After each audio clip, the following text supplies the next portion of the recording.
What's up, everybody? I'm Michael Allen, and this is the Movie Minute. This episode of the Movie Minute, we are talking about the newest installment in the Marvel Cinematic Universe, Thunderbolts. So, if you're looking for a non-spoiler review from a filmmaker perspective, let's jump on in.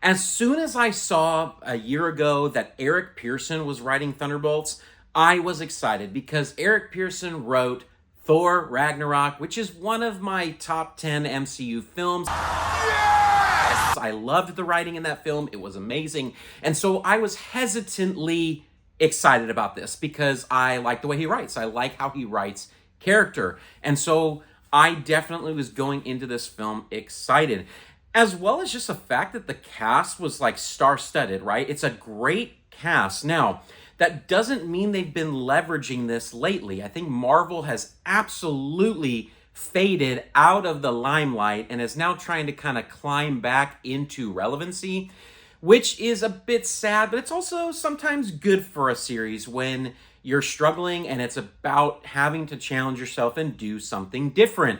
And Thunderbolts is inherently different. That is something that sets this apart, is that it's very much a change of pace than what Marvel has been trying to do, specifically in the streaming space, but as well as in their recent films. The story centers around Yelena Romanoff, who's Black Widow's sister, and she is kind of a Black Ops agent for the United States, along with every other one of these characters in this story, save Sebastian Stan, who is now a freshman senator in the US government.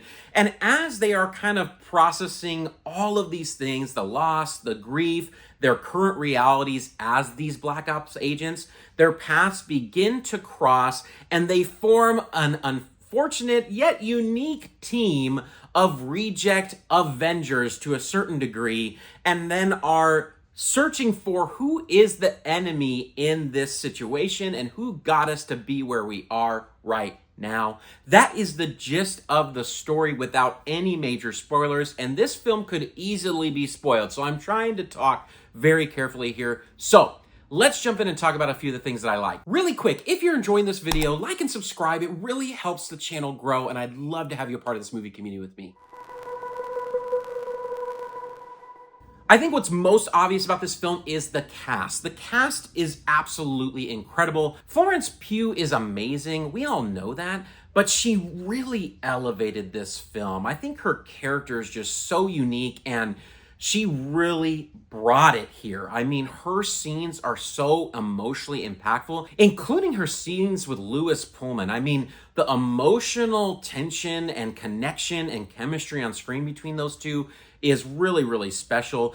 David Harbour did an incredible job kind of breaking a lot of the tension throughout the film. He absolutely was the comedic relief, but also some emotional depth there as well. I mean, I love him as the Red Guardian, and he kind of steals every single scene he's in. Sebastian Stan really brings his kind of steely charisma to the screen through Bucky Barnes. It's fun to see him on the screen again. And just everybody in this film gave great performances, and the chemistry with the team is great. Wyatt Russel as well. Like, they just all work together in terms of their characters, and it was well written. I really loved the themes in this film. It tackles things like loneliness and depression and emotional stability and mental health, and I think they approached it from a really different perspective, a really raw and real perspective. There's a lot of great conversations in this film about mental health and where you can find health and wins and all of those things. And overall, the film was just fun. The pacing was pretty great, and it really seemed to get to touch on that old Marvel magic, just the flow of the film and how the characters interacted with each other. It was just plain fun. So first off, the film is absolutely fun, but the story itself is a little bit thin and a little bit jumbled, especially the setup. Like how they all come together, why it's happening, where they're supposed to go and why. All of those things feel a bit bumpy. I mean, the first 25 minutes of the film, I was scared. I thought, oh no, this is going south, because it just was a bit slow, and I think it took a moment to really find its rhythm. Now, when we finally meet Louis Pullman's character, the film starts to move and it really never looks back. But until that point, it had me nervous. This is going to be a weird critique of the film, but like any Marvel Cinematic Universe film, there are post-credit scenes, and there are 2 in this film. I will not tell you what they are, but I will say the final credit scenes of this movie is a true spoiler. It will spoil future things for you if you watch the scene. And I think that previous Marvel films have not done that. And I was a little bit bummed about that. And the end credit scene was directed by the Russel brothers, who are bringing us Avengers Doomsday, obviously, which there's a lot of hype around, obviously with Robert Downey Jr. coming back. I think they just went a little bit too far with that post-credit scene, and I was pretty disappointed about that.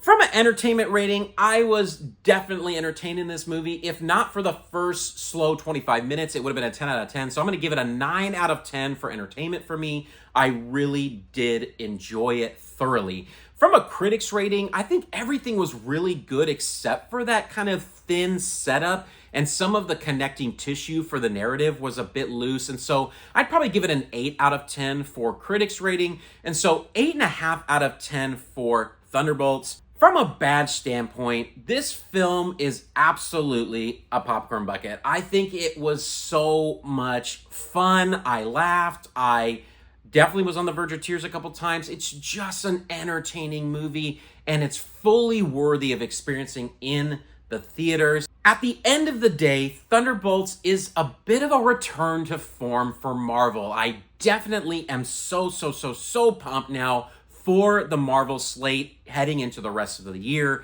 I think that it brought some relevance back to this world, the characters being so engaging. Marvel Thunderbolts is fun, it's enjoyable, and it has a bit of a different take as well in terms of the emotional resonance of the story, and I really enjoyed it, and it's well worth your time to check out.